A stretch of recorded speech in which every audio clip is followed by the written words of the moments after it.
পান্ডুয়ার regulated market, যা সাধারণ এলাকার মানুষ সুপার মার্কেট নামে চেনে, এখানে দমকল কেন্দ্র তৈরি করেছে আমাদের মামাটি মানুষের সরকার। পান্ডুয়াতে সরকারি ITI কলেজ তৈরি করেছে আমাদের মামাটি মানুষের সরকার।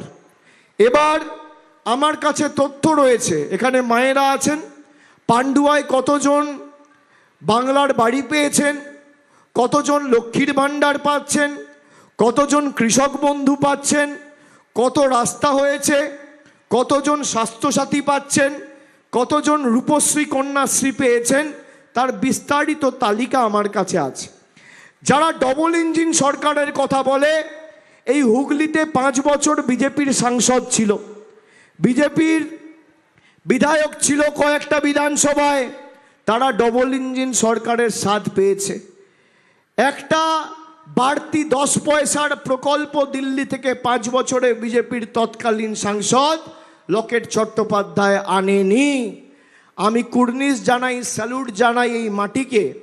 রচনা বন্দ্যোপাধ্যায়কে আপনারা ঘাসের উপর জোড়া ফুল চিহ্নে ভোট দিয়ে বিপুল ব্যবধানে 2024-এ জিতিয়ে আমাদের আবেদনে সাড়া দিয়ে আমাদের কথা রেখেছিলেন।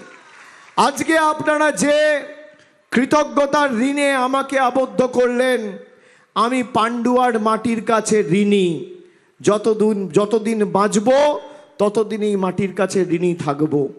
আর আমার লোকসভা কেন্দ্র ডায়মন্ড হারবার, আমি আমার লোকসভা কেন্দ্রকে যেভাবে বুক দিয়ে আগলে রাখি, সমীর চক্রবর্তীকে জেতান, পান্ডুয়া ব্যতিক্রম হবে না, আমি কথা দিচ্ছি। আমি একইভাবে বুক দিয়ে আগলে রাখব। আমি এটুকু প্রতিশ্রুতি, অঙ্গীকার, শপথ আপনাদের সকলকে সাক্ষী রেখে আজকে দিয়ে যাচ্ছি।